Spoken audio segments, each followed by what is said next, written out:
Richard Martineau. Narrateur de l'actualité. Alors, c'est demain que M. Zelensky s'en va à Washington rencontrer M. Biden et vendredi, il se rend à Toronto, à Ottawa. Il veut davantage, bien sûr, d'aide humanitaire, mais aussi des armes, de l'argent, etc. Nous allons en discuter avec M. Michel Roche, professeur en sciences politiques au département des sciences humaines à l'Université de Chicoutimi et spécialiste de l'URSS et de la Russie. Bonjour, Michel Roche. Bonjour, M. Martineau. Je parlais à Luc Laliberté, notre spécialiste de la politique américaine, puis il me disait, là, ça fait 75 milliards de dollars que les Américains donnent à l'Ukraine.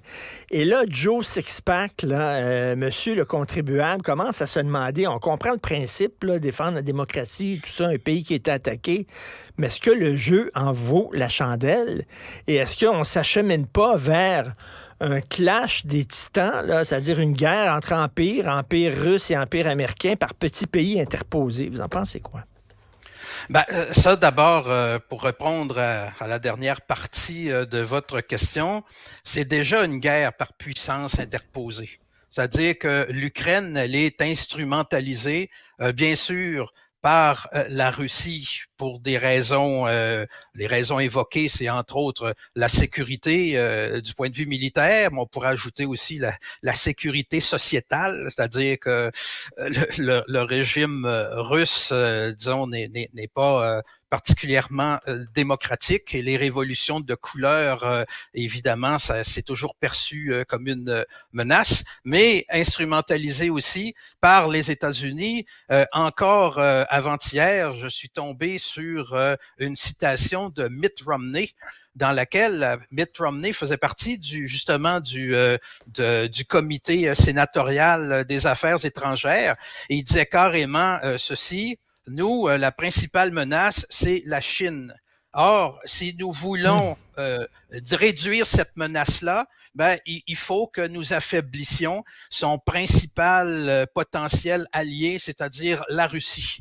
Alors, l'attaque de l'Ukraine, disons que ça faisait un certain temps que du côté des États-Unis qu'on multipliait un peu certaines provocations. Ceci dit, ça n'excuse pas évidemment le fait que la Russie ait envahi l'Ukraine, bien évidemment. Mais pour l'autre partie de votre question, justement, il y a un sondage récent aux États-Unis qui est paru et dans lequel on apprend que 55% de la population maintenant s'oppose à ce qu'on aide, qu'on continue d'aider l'Ukraine. Ah, ouais.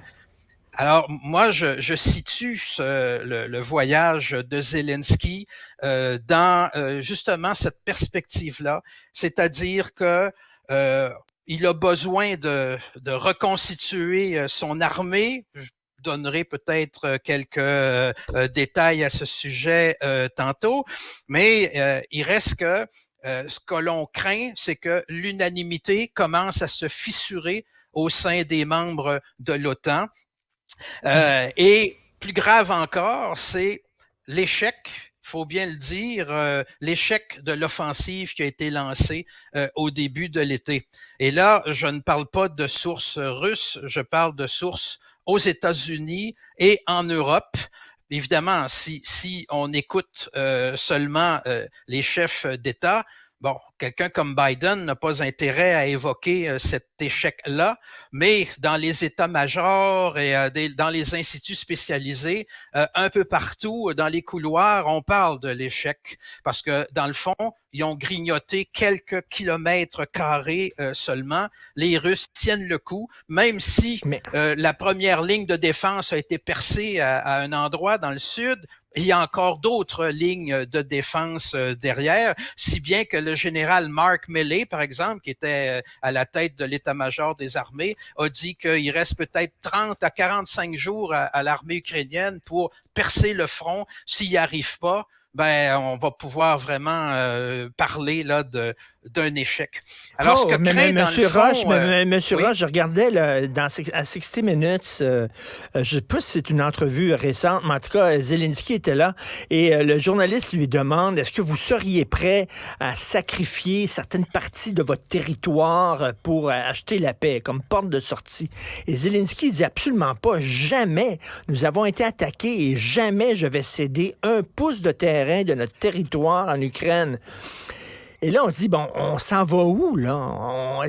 Puis on sait que la Russie, ne veut pas reculer non plus parce que Poutine joue quasiment sa crédibilité auprès de son peuple.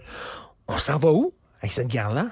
Oui, écoutez, d'abord, on peut comprendre que Zelensky continue de tenir un discours laissant entendre qu'une victoire est possible, parce que s'il affiche déjà un pessimisme quant à l'avenir, les différents pays vont dire, là, ça ne sert plus à rien d'envoyer des armes, de l'argent, etc. Négocions tout de suite. Alors ça, déjà, d'un côté, il est obligé de tenir ce discours-là. Et de l'autre, c'est le danger intérieur en Ukraine. Parce qu'il a déjà reçu des menaces, Zelensky, d'abord avant la guerre et pendant la guerre de la part de certains dirigeants d'extrême droite qui disent que s'il décide d'entreprendre des négociations ou de capituler ou quoi que ce soit, on va le renverser. Alors, il est vraiment dans une situation qui est difficile à tenir. Alors, ça explique un peu le discours, disons, plus ou moins optimiste qu'il tient officiellement. Mais le voyage qu'il fait actuellement, ça démontre justement qu'il est dans une situation qui est plus ou moins désespérée. Il a besoin à nouveau de l'appui des gouvernements, de l'appui de l'opinion publique et de refaire son armée parce que quand on parle de l'état dans lequel se trouve l'armée ukrainienne, vous savez, au cours des derniers mois, dans l'espace médiatique, on a surtout parlé des faiblesses de l'armée russe. On n'a jamais parlé de ce qui se passait de l'autre côté. Par exemple, il y a des journaux qui nous annoncent à chaque jour combien il y a eu de morts du côté de la Russie, mais on n'apprend jamais le nombre de morts du côté de l'Ukraine. Or, il y a 2 ou 3 jours, un responsable militaire ukrainien d'une région centrale de l'Ukraine, la région de Poltava, a déclaré que sur une centaine d'hommes qui partent au combat, il y en a entre 10 et 20 qui sont encore en mesure de se battre. Les autres sont morts ou bien sont tellement blessés que ce n'est plus possible. Et on dit qu'au cours des 4 mois qu'a duré l'offensive ukrainienne de cet été, il y aurait eu des pertes chiffrées, et c'est public, à 40 000. Alors, ça tombe comme des mouches. Or, l'Ukraine se bat, dans le fond, à 1 contre 3. Et pour revenir à l'armée russe, l'armée russe d'aujourd'hui, elle n'est déjà plus la même que celle qui a commencé l'offensive et qui avait subi des défaites. D'abord, elle est beaucoup plus aguerrie, elle a tiré des leçons. Et en plus de ça, on dit que maintenant, la production de missiles en Russie a dépassé la production d'avant-guerre. Ce qui veut dire que la Russie, elle a vraiment pris tous les moyens pour remporter une victoire. Alors, encore une fois, oui. Ça regarde mal, et effectivement, pour l'Ukraine. Écoutez, je lisais dans The Atlantic, le magazine The Atlantic, qui n'est pas un magazine de droite, là. Ce ne sont pas des faucons, c'est pas un magazine trumpiste, c'est pas des gens qui s'agenouillent devant Poutine aveuglément. Le magazine Atlantic, ça défend les valeurs démocratiques. Mais il y avait 2 experts qui écrivaient et qui disaient, écoutez, l'OTAN n'avait pas d'affaire à courtiser un pays qui est aussi près de la frontière de la Russie. On peut comprendre que Vladimir Poutine se sente menacé, comme les États-Unis se sentaient menacés lorsque l'Union soviétique avait installé des missiles à Cuba. À Cuba. Et c'est un texte là, très, très sérieux et tout ça. Et c'est des gens qui disent, peut-être que l'OTAN et l'Occident récoltent ce qu'ils ont semé un peu. Là. Ils l'ont un peu cherché. Vous en pensez quoi de ça? C'est une analyse que je soutiens, en fait, depuis des années. Bon, je ne suis pas le seul, évidemment. Il y a George Kennan, par exemple, le grand spécialiste aux États-Unis, qui a été aussi un mandarin sous Kennedy et sous Roosevelt même, qui le soutenait, Mearsheimer et bien d'autres, parce que effectivement, les provocations envers la Russie se sont multipliées. Parce que vous savez, quand le régime soviétique s'est effondré, les attentes du côté de la population russe, elles étaient très élevées. Très élevées parce qu'on se disait, bon, ben voilà, nous allons appliquer chez nous, mettre en œuvre un système politique semblable, nous allons nous soumettre aux mêmes lois de l'économie, ouvrir notre marché au reste du monde. On y a participé. Le résultat, ça a été une catastrophe dans les années 1990.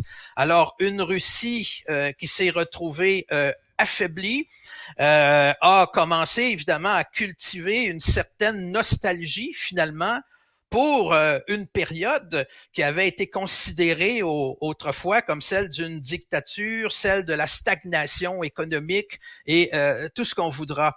Et donc, ben, Poutine est arrivé au pouvoir dans ce contexte-là où les États-Unis continuaient de se comporter comme si c'était la seule puissance hégémonique qui était donc en mesure d'imposer un peu sa vision du monde. Alors, qu'est-ce qui se produit?